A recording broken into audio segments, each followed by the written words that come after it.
Eight you कलम, तू बोलता है मैंने कभी एक कोई स्ट्रैटेजी नहीं रखी। तूने मेरा यूट्यूब बर्बाद कर दिया, तूने मेरा इंस्टाग्राम बर्बाद कर दिया, तूने मेरी पर्सनल लाइफ बर्बाद कर दी। आज की डेट पे मम्मी पापा के अंदर तूने इतनी हेट भर दी है। तो भाई एक बार फिर से UK07 राइडर एके अनुराग डोभाल ने अपने भाई कलम इंक को सबूत के साथ एक्सपोज कर दिया। जी हाँ दोस्तों, आप लोगों को अनुराग डोभाल और उनकी फैमिली के बीच हुई पास्ट की कंट्रोवर्सी के बारे में तो पता ही होगा, लेकिन अभी थोड़ी देर पहले अनुराग डोभाल की 1 घंटे 5 मिनट की एक बहुत बड़ी वीडियो आई है जिसमें उन्होंने अपने भाई कलम इंक को ब्रूटल एक्सपोज कर दिया और वो भी सबूत के साथ। तो अनुराग डोभाल ने इस वीडियो के अंदर अपने भाई कलम को किस तरीके से एक्सपोज करा है मैं आप लोगों को सब कुछ दिखाने वाला हूँ, मगर उससे पहले आप लोगों से बस एक रिक्वेस्ट करना चाहता हूँ। आप में से काफी सारे लोग मेरी वीडियोस को रेगुलर देखते हैं मगर चैनल को सब्सक्राइब नहीं करते, तो प्लीज चैनल को सब्सक्राइब करके बेल आइकन को ऑल पर जरूर प्रेस कर दीजिए क्योंकि आपके एक सब्सक्राइब से मुझे काफी मोटिवेशन मिलता है। तो चलिए अब आप लोग अनुराग डोभाल की ये वाली वीडियो देखिए जिसमें उन्होंने अपने भाई कलम को एक्सपोज कर दिया। आप लोग पहले ये वाली वीडियो देखिए। मैंने केवल 4 चीजों के बारे में बात करी थी। पहला, रितिका का गृह प्रवेश क्यों नहीं हुआ और इसे किचन में खाना क्यों नहीं बनाने दिया गया। दूसरा, मेरी जो प्रॉपर्टी आपने हड़पने की कोशिश की थी, आपने जब मुझे डिसोन कर दिया था, आपने मेरे नाम क्यों नहीं करी जब आपने मुझे बेदखली कर दिया था जायदाद से। तीसरा ये पॉइंट था कि हम अपने राइट्स के लिए लड़ रहे थे। और चौथा ये पॉइंट था कि जब मैं ऐसे सब कुछ छोड़ छाड़ के भी गया था ना, तो भी आप रितिका की फैमिली में घुस रहे थे। आप हर एक चीज को लेकर के बस उसको और मुझसे अलग करना चाहते थे। मैंने इन 4-5 चीजों के आंसर मांगे थे। इन 4-5 चीजों के अलावा आई गेस कलम ने ना बहुत मैनिपुलेटिवली वो पूरा पीओवी इंटरनेट का बांटने की कोशिश करी मेरी पास्ट लड़ाइयों पे, मेरे पास्ट रिलेशनशिप पे, मेरी पास्ट कॉन्ट्रोवर्सीज पे करेगा। मैं बहुत खुशकिस्मत मानता हूँ कि मैं उस एक्सीडेंट में बच गया एंड मैं जिंदा हूँ तेरी सच्चाई बताने के लिए। और इस कहानी के पात्र बहुत सारे लोग हैं, मतलब बहुत सारे लोग मिले हुए थे और ये सब कुछ रियल लाइफ बेस्ड इवेंट पर है। एंड इन सारी चीजों को जज करने के लिए यू आर देयर, किसने क्या स्टेटमेंट बोले और कौन कहां पलटा। उसके लांछनों को सही साबित करते हो तो उत्तराखंड पुलिस मैं हाथ जोड़ के निवेदन करूंगा, आप इस पे कार्रवाई बैठाओ और अगर मैं गलत हूं मेरे को जेल के पीछे भेजो। So let me just start guys, जहां से ये चीजें शुरू हुई थी ना पब्लिकली, वो था मेरा शादी का पॉइंट। कलम प्लान्ड दिस वेरी परफेक्टली। उस टाइम पे ना ऐसा लगता था ये मेरा भाई है, मेरे भले के लिए सोच रहा है, बट आज जब मैं चीजें रियलाइज करता हूँ ना भाई, तो मेरे को बहुत दुख लगता है कि मेरे भाई ने मेरे को बर्बाद करने में कोई कसर नहीं छोड़ी। एंड इस एपिसोड के एंड पे कोई इस लेवल की कॉन्स्पिरेसी कैसे कर सकता है और इतने कर्मकांड बैक एंड पे करके दुनिया के सामने सबसे अच्छी इमेज लेकर के घूम रहा है। गाइस मैं प्रूफ के लिए ना फोन यूज करने वाला हूँ, बिकॉज भाई को लास्ट टाइम भी प्रूफ दिए थे, नहीं समझ में आए। एंड भाई के एंड से जो चीज भाई प्रूफ्स बोल रहा था वो केवल बकवास थी, नॉट अ सिंगल फैक्ट। एक ही चीज लास्ट टाइम कलम तूने बहुत बारी रिपीट करी है and there were no facts, तू बस लोगों को लेकर के आ रहा था। बट मैं इस वीडियो में केवल फैक्ट्स रखने वाला हूँ, ये वाली कॉन्वर्सेशन रखने वाला हूँ और पूरी कॉन्वर्सेशन दिखाने वाला हूँ डेट वाइज जहां से ये चीजें शुरुआत हुई थी। So guys, Ritika and me were in a relationship and हम लोग बहुत टाइम पहले मिले थे। ऑलमोस्ट हम लोगों को 1.5-2 साल हो चुका था साथ में। बिकॉज बहुत से लोग तो अभी भी यही सोच रहे हैं कि ये शादी में हुआ है, but this was pre plan, ये बहुत पहले ही प्लान हो चुका था और इस पूरे प्लान की परफेक्ट एंडिंग हुई है शादी में। एंड मैं जो चीजें बोल रहा हूँ ना, मैं हर एक पॉइंट प्रूव करूंगा विद एवरीथिंग, बाकी कमेंट्स में आपका डिसाइड करना बनता है। सो रितिका मेरा ना रिलेशनशिप को ऑलमोस्ट 2 साल हो गए थे। एक दिन रैंडमली ना कलम का मेरे को मैसेज आया व्हाट्सएप पे कि भाई तू रितिका के लिए सीरियस है।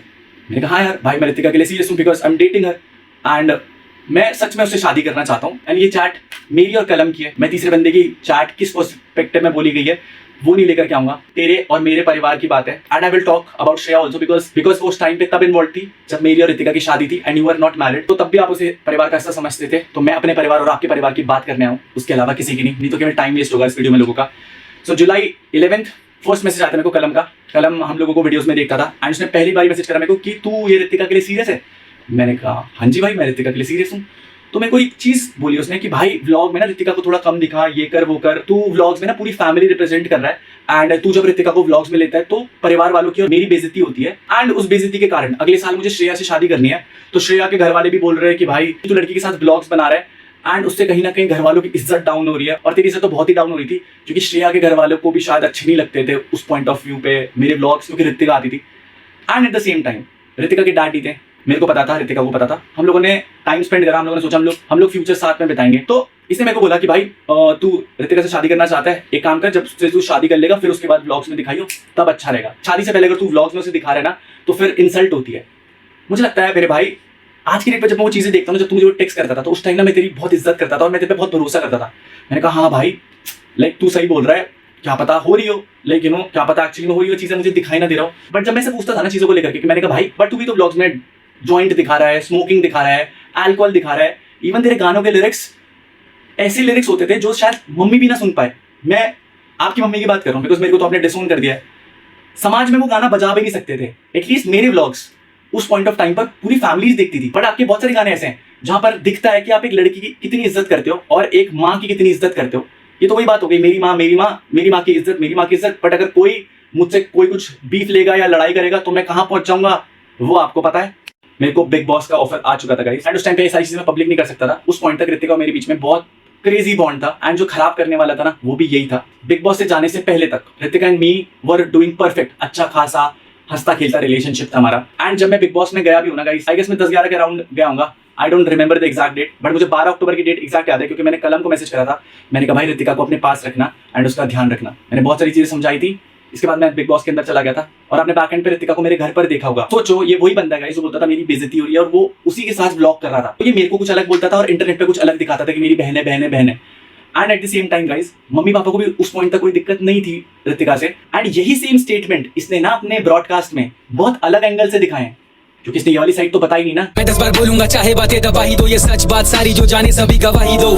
एक पॉइंट था कि बिग बॉस के बीच में जब मैं बिग बॉस था ऐसा क्या हुआ कि उसके बाद सब कुछ खराब हो गया मेरे लिए, एटलीस्ट मेरे लिए। इसका सबसे बड़ा रीजन और सबसे बड़ा गुनहगार मैं अपने माँ बाप और भाई और श्रेया और भव्या को मानता हूँ। क्योंकि मैं जिस टाइम पे बिग बॉस पे था कलम को पता था कि मैं वैसे से कभी नहीं तोड़ पाऊंगा और कभी बर्बाद नहीं कर पाऊंगा। तो कलम ने भव्या को इस तरीके से मैनिपुलेट करा और घर वालों को इस तरीके से मैनिपुलेट करा। सबकी उतनी ही गलती है भाई। हम हैं पहाड़ी लोग, एंड चाहे पहाड़ी लोग हों चाहे कोई कम्युनिटी के लोग हों, हर एक कम्युनिटी में देवी देवता होते हैं गाइस। हमारी जो देवी है वो है राज राजेश्वरी जी। बट मैं आप लोगों को बताने वाला हूँ ना, बहुत ज्यादा शॉकिंग होने वाला है। मैं जब बिग बॉस के टाइम था गाइस तो भव्या ने किसी महाराज जी से बात कराई, एंड उन महाराज जी का नाम था मासू देवता जी। I respect all the religion, I respect सबके देवी देवता जी, बट हमारी देवी राज राजेश्वरी जी। तो 20 नवंबर को कुछ ऐसा हुआ कि इन सब लोगों ने मिलकर के किसी बहुत बड़े महाराज जी को कॉल करवाया होगा। जब भव्या ने कॉल करी ना उन्हें, तो बताया भाई बिग बॉस में लाइक चीजें सही नहीं चल रही, ये नहीं चल रही, वो नहीं चल रही, एंड बहुत टाइम से जो चाह रहे हैं वो नहीं हो रहा है। आई गेस ये एक शो की बात थी,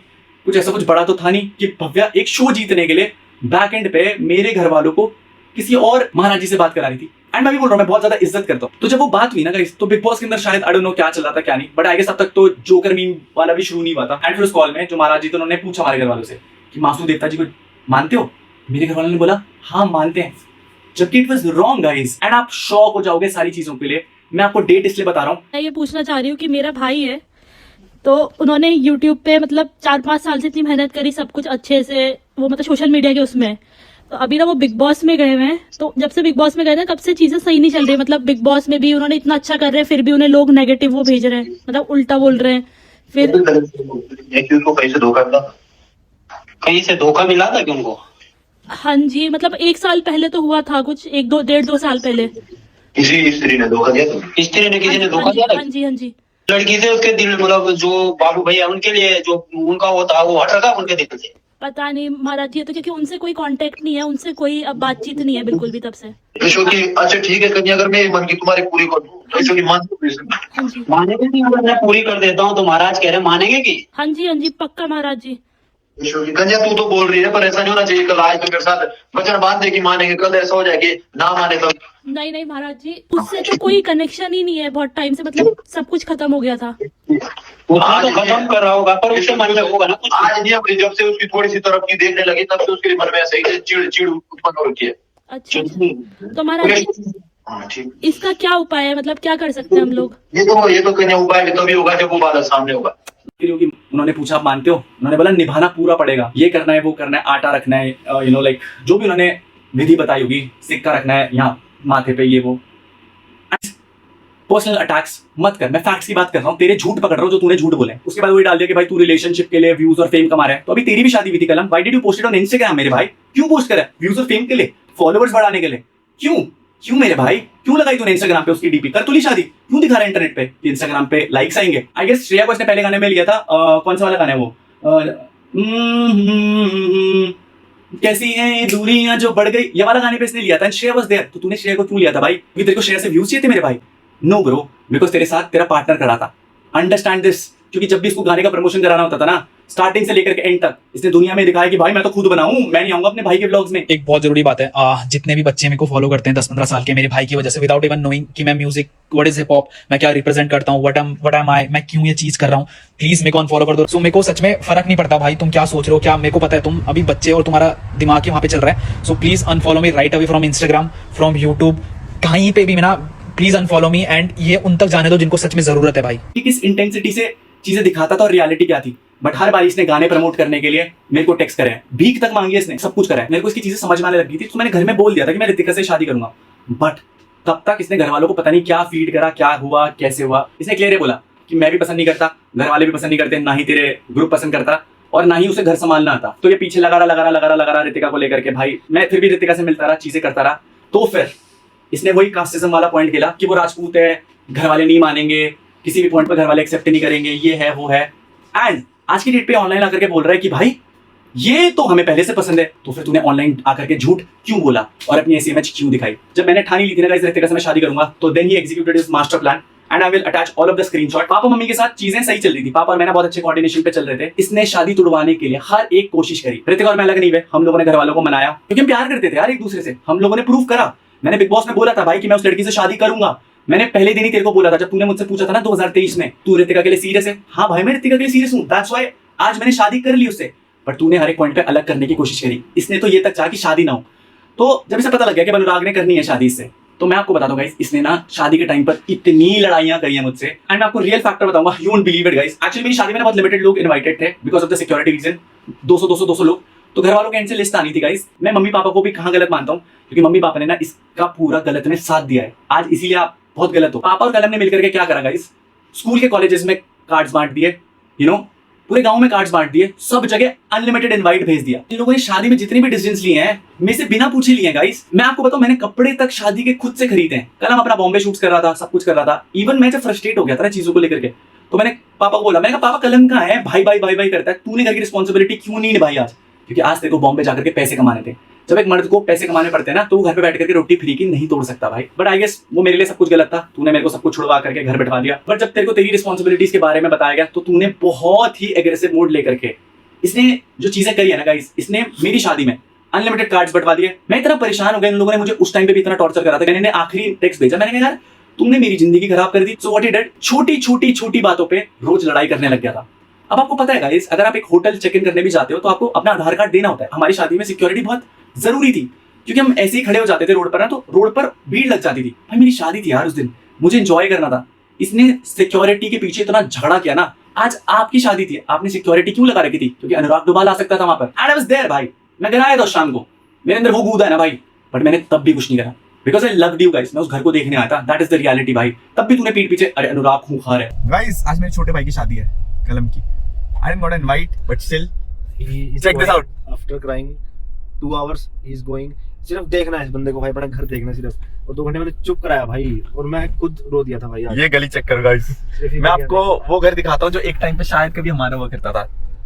शीशा खोलो। ओफो यार, घर सजा हुआ है, घर सजा हुआ है यार। कलम की शादी है। कंग्रेचुलेशंस मेरे भाई फॉर द शादी। मेरे भाई, लव यू मेरे भाई, हमेशा खुश रहे, मम्मी पापा खुश रहे हमेशा। सच्ची यार एक घर देख के भाई इमोशनल, वो सच में इमोशनल।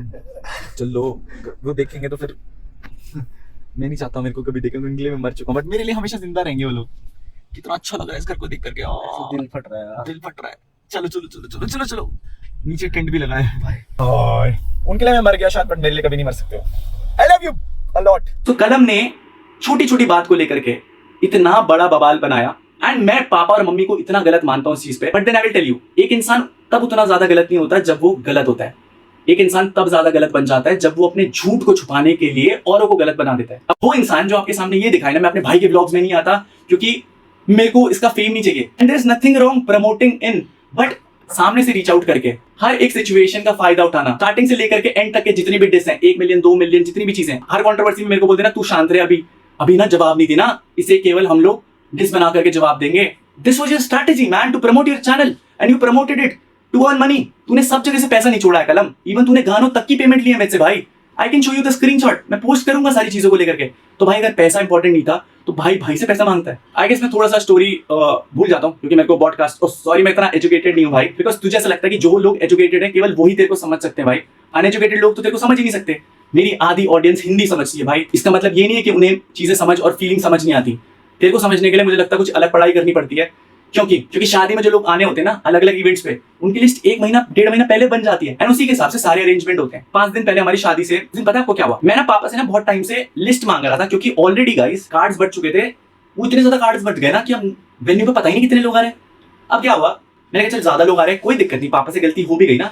यू कलम, तू बोलता है मैंने कभी एक कोई स्ट्रैटेजी नहीं रखी, तूने मेरा यूट्यूब बर्बाद कर दिया, तूने मेरा इंस्टाग्राम बर्बाद कर दिया, तूने मेरी पर्सनल लाइफ बर्बाद कर दी। आज की डेट में मम्मी पापा के अंदर तूने इतनी हेट भर दी है कि वो मेरे एक्सीडेंट पे भी नहीं आए। पूरी दुनिया इस बारे में बात करती है कि कैसे माँ बाप है कि लड़का मर रहा था, औलाद मर रही थी, बट वो उसे देखने तक नहीं गए। तो अल्टीमेटली तूने जो ये सारी चीजें करी हैं वो प्रॉपर्टी तेरे और श्रेया पे ही रीड आउट होनी है। मैं भी सीख लेता तो मैं रजिस्ट्री शायद अपने नाम करवाता, क्योंकि कुछ तो आता अपने हिस्से में। एक घर नहीं है मेरे पास, प्रॉपर्टी डायरेक्टली इनडायरेक्टली तो आपके पास ही आई है, इवन जो दादाजी के हिस्से का शेयर है। तो जैसे कि आप लोगों ने अनुराग डोभाल की ये वाली वीडियो देख ली है, तो दोस्तों आप लोग देख सकते हैं, अगर आप लोगों ने ये वाली वीडियो शुरू से लेकर एंड तक पूरी देखी है तो अनुराग डोभाल ने अपने भाई को प्रूफ के साथ एक्सपोज कर दिया। बाकी आप लोगों को इसी पर क्या लगता है, क्या आप लोग भी अनुराग डोभाल के साथ हो? क्या अनुराग डोभाल वाकई सच बोल रहे हैं? अपनी राय आप कॉमेंट करके जरूर बताना। एंड अगर आप लोग ये वीडियो यहाँ तक देख रहे हैं और मेरे चैनल पर पहली बार आए हैं तो वीडियो को लाइक करके चैनल को सब्सक्राइब जरूर करना, ताकि आप लोग आने वाली सोशल मीडिया की कोई भी लेटेस्ट अपडेट मिस नहीं कर पाए। चलिए आज की वीडियो में सिर्फ इतना ही, मिलते हैं नेक्स्ट वीडियो के अंदर, तब तक के लिए बाय बाय।